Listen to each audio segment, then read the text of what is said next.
Indonesia kaya akan budaya leluhur dan warisan leluhur. Kekayaan ini diturunkan, diamalkan, diperankan, dan dikenalkan dari zaman ke zaman. Termasuk di kampung halamanku. Kota Muara Bungo berada dalam jalur lintas Sumatera. Itu sebabnya Muara Bungo juga dinamakan kota lintas. Berbicara adat istiadat dan budaya yang berlaku pada masyarakat adat Jambi, berarti sangat erat kaitannya dengan kehidupan masyarakatnya. Kita patut bangga bahwa Indonesia memiliki segudang warisan budaya yang bahkan sudah dikenal oleh mancanegara, termasuk batik Jambi.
sebagai budaya asli Indonesia harus kita lestarikan.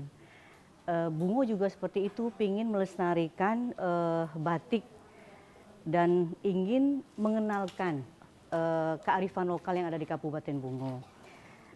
Rusa atau ruso yang kita kenal di Bungo itu merupakan salah satu kearifan lokal yang ada di Kabupaten Bungo. Karena jumlahnya banyak sehingga memang ruso sudah menjadi hewan yang biasa kita temui ya. Filosofi yang kita ingin perkenalkan kepada masyarakat adalah bahwa ruso itu mempunyai tanduk yang indah dan kuat. Dan dengan kekuatannya itu bagi kita bahwa orang Bungo harus menjadi karakter yang berkarakter kuat tetapi tetap elegan untuk menghadapi masalah-masalah yang kita hadapi. Jadi walaupun di Kabupaten Bungo ini ada sekitar 22 motif yang sudah dipatenkan, kita kepengen ada salah satu motif yang memang menjadi ikon kita. Sehingga nanti kalau kita melihat tanduk ruso, orang teringat Kabupaten Bungo. 22 motif yang ada di Kabupaten Bungo yang sudah dipatenkan itu memang memiliki ciri khas tertentu. Tetapi untuk tanduk ruso sendiri, motif tanduk ruso sendiri itu, saya ingin semua pembatik yang ada di Kabupaten Bungo itu menggunakannya sehingga tidak ada keterbatasan untuk menggunakan batik tanduk ruso. Dan mudah-mudahan dengan ikon yang kita punya menjadi ciri khas dan Kabupaten Bungo makin terkenal melalui batik tanduk ruso. Tanduk ruso melambangkan keindahan, kecantikan, dan kekuatan sejati. Tanduk ruso sesuai bahasa Bungo mewakili keindahan, meskipun tanduknya kuat, tetapi tidak digunakan untuk menyerang musuh. Memang anak muda harus kreatif untuk melakukan itu ya.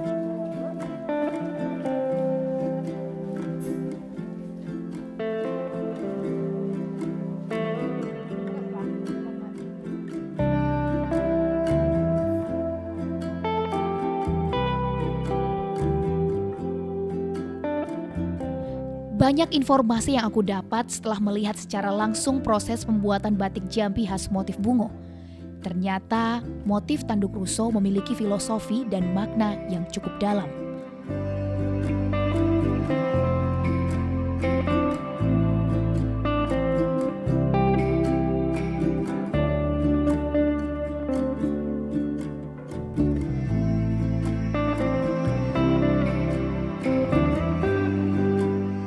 Tidak cukup rasanya kalau hanya melihat proses pembuatan batik dari para pengrajin. Aku akan mencoba bagaimana rasanya menjadi seorang pembatik, apalagi aku seorang putri batik.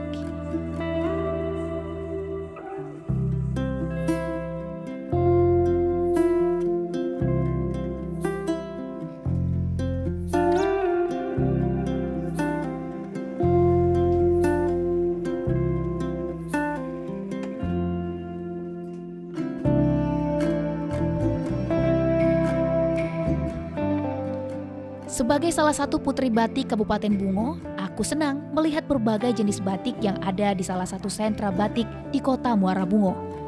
Apalagi di sini, aku bisa mencoba membuat batik dari proses awal sampai jadi pakaian.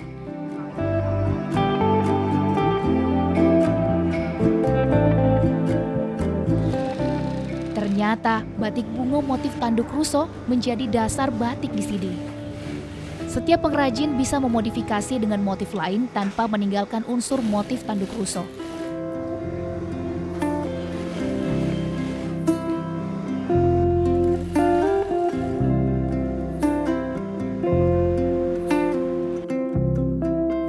Kita memang sadar, nenek moyang kita memang bukan pembatik. Tapi dengan kemauan untuk belajar dan terus belajar, maka kita bisa menghasilkan produk yang luar biasa.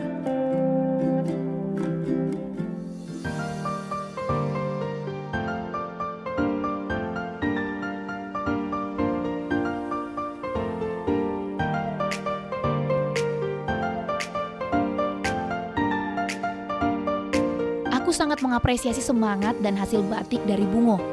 Kita harus berbangga dengan produk kita. Tapi memang kita tak boleh berpuas diri, harus lebih banyak belajar agar menghasilkan produk yang lebih baik lagi.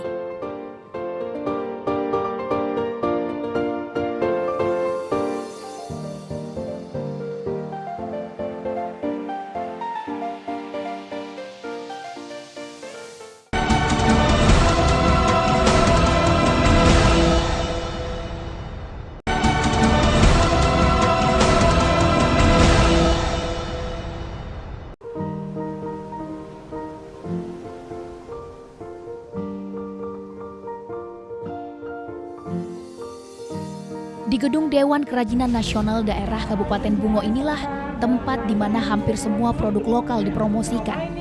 Selain makanan, hasil kerajinan daerah termasuk batik dan tenun bisa menjadi oleh-oleh bagi yang berkunjung di Kabupaten Bungo, Provinsi Jambi.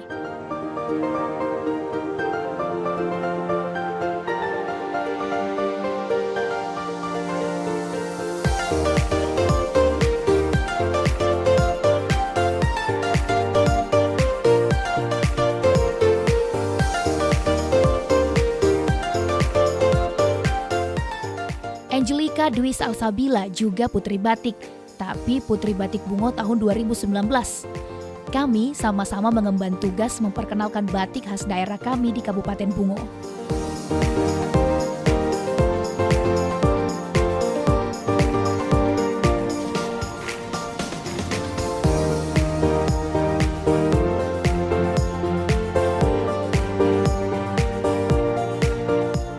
Baik batik maupun tenun mempunyai filosofi yang tinggi dan sering digunakan dalam berbagai kegiatan di masyarakat.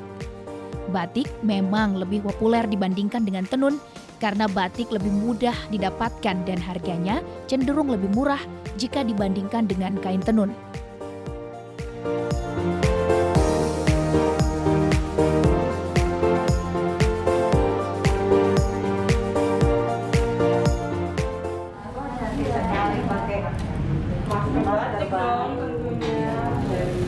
Lihat apa nih? Lihat sama-sama kan Bu, sesuai sama janji Bu kemarin kan. Iya. Mau ada jadi Karena udah duluan datang loh, Bu. Bagus ini, tenunnya juga ada motif tanda tulisannya ya Bu. Iya, ini asli loh, buatan dari ibu-ibu perajin dari Kabupaten Bungo. Beneran ya Bu? Iya. Tadi Sekar songket udah maupun- sempat cobain loh, Bu. Iya. Yang menurut Ibu yang mana nih yang bagus untuk sekar antara dua ini? Buat apa Sekar? Untuk event ada apa? acara besok Bu. Semua bagus. Tapi ini ada dua ya, ini pewarna alam yang dipakai. Yang ini masih alam juga. Nah, ada yang pewarna kimia. Nah, kalau alam lebih redup daripada pewarna kimia. Kimia yang di atas yang hijau itu Kita juga kimia. Iya. Nah, ini juga pewarna kimia. Warna kimia lebih terang itu warna Lebih terang. Nah, daripada pewarna alam. Dan peminatnya juga beda-beda. Kalau di kota biasanya suka warna alam yang seperti ini. Iya. Ini diproduksi di kabupaten kita. Iya. Kita bisa lihat ini kalau songket agak lebih rumit ya, motifnya lebih banyak.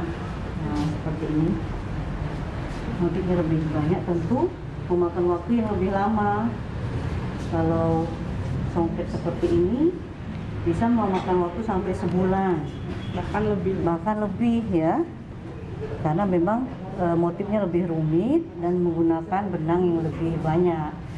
Kalau tenun, sama kita lihat motifnya lebih sederhana, jadi bisa sampai 3-4 hari bisa selesai satu kain tenun ini. Meski tidak sebanyak batik, di Kabupaten Bungo ada juga pembuat atau pengrajin songket maupun tenun. Khusus untuk tenun, motif yang dibuat juga diarahkan ke motif khas tanduk ruso.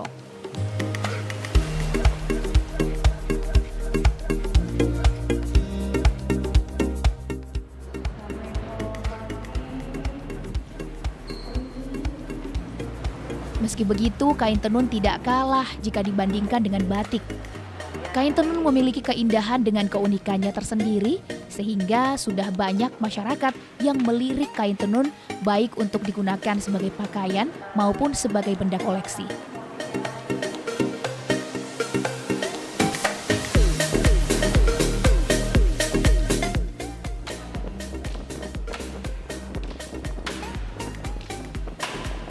Tidak banyak yang tahu perbedaan antara kain batik dan tenun.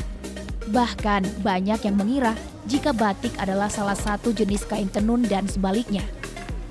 Pada dasarnya ada 4 perbedaan signifikan antara kain batik dan tenun.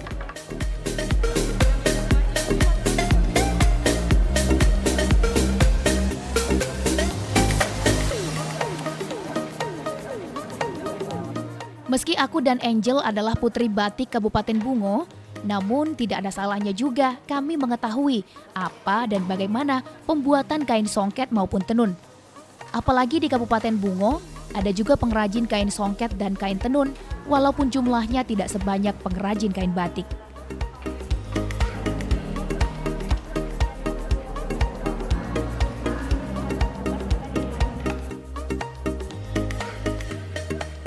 Setelah mencoba membuat songket maupun tenun, sepertinya lebih mudah membuat batik. Wajar saja, harga kain songket dan tenun lebih mahal dibanding dengan kain batik, terutama batik cap.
memperkenalkan motif batik khas Kabupaten Bungo. Kecintaan kami pada sejarah, cerita di balik proses panjang pembuatan, juga makna dari motifnya, menjadi bentuk kecintaan kami pada kesederhanaan sekaligus keindahan kampung halaman, jadi wujud kecintaan kami pada kain Nusantara. Jadi kami lagi ada di salah satu wisata di Kabupaten Bungo. Nih, kalian pada sangkok nggak sih sama outfit yang kami pakai sekarang? Coba deh berhenti dulu. Nih, kalau kakak pakai baju outfit batik itu. dan aku pakai blazer outfit dari kain tenun. Jadi buat kalian yang ada di daerah manapun, khususnya daerah Jambi, Muara Bungo, kalian jangan takut untuk berekspresi menggunakan batik ataupun tenun ya. bisa digunain untuk sehari-hari. Bisa digunain untuk sehari-hari, Kayak jalan-jalan, pergi bermain. juga. Jadi kalian jangan membatasin outfit kalian menggunakan kain apa aja. Bagus kok, apalagi menggunakan batik ataupun kain tenun. Jadi jangan lupa ya berekspresi menggunakan batik pilihan. Oke? Bye.